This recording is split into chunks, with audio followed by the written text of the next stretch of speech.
This high-profile 1955 case was called the shooting of the century.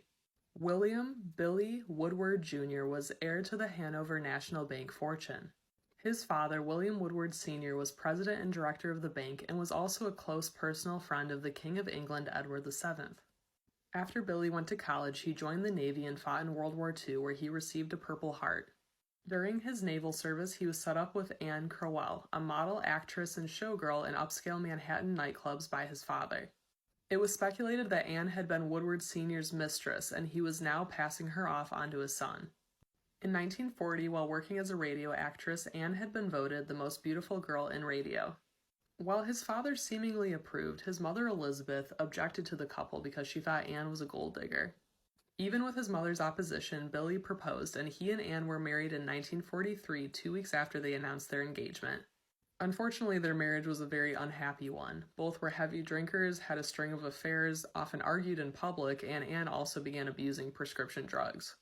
In 1947, after 4 turbulent years and 2 sons together, Billy asked Anne for a divorce, which she refused. In the fall of 1955, there was a string of robberies in the Woodward's Oyster Bay, New York neighborhood.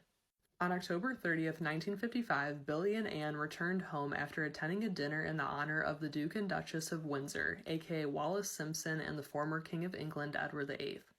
Both Billy and Anne were nervous about the robberies, and each went to their separate bedrooms with a loaded shotgun in case someone broke in the night. In the middle of the night, Anne heard a noise on the roof and went into the dark hallway with her gun to investigate. There, she saw a shadowy figure in front of Billy's bedroom, and believing it to be a burglar, fired her gun. The figure was actually Billy, and with that shot, Anne killed her husband. The police later arrested a man named Paul Worths, who said he had tried to break into the Woodwards' house that night but ran after he heard gunshots. Although some believe that Billy's mother Elizabeth had paid Worths in order to exonerate her daughter-in-law. While Elizabeth believed privately that Anne killed Billy on purpose, she wanted to avoid further scandal. 3 weeks later at her trial, Anne testified that the shooting was an accident because she believed her husband to be an intruder. The grand jury ruled that no crime had been committed, but because of the Woodward family's place in high society, the shooting caused a press frenzy. Anne was banished from high society, although she already kind of had a rocky place there.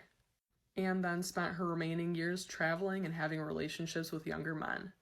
In 1975, Truman Capote published chapters of his novel Answered Prayers in the November issue of Esquire. The book featured characters based on Capote's high society friends, including Anne. Capote was convinced that she was guilty of murder and based a character called Anne Hopkins on her. In the story, he basically makes her out to be a cold-blooded murderess with some exaggerated claims. With Answered Prayers' publication, Capote alienated himself from his wealthy friends who felt that he had betrayed their confidence. Upon hearing of the upcoming publication, Anne swallowed a cyanide pill on October 9, 1975. She had been long suffering from depression, and the publication pushed her over the edge. After her death, her mother-in-law Elizabeth said, "Well, that's that. She shot my son and Truman just murdered her, so I guess we don't have to worry about that anymore." Both of Anne and Billy's sons leapt to their deaths from a 9th-story window. Jimmy in 1978 at age 31 and Woody in 1999 at 54 years old. What an incredibly tragic story.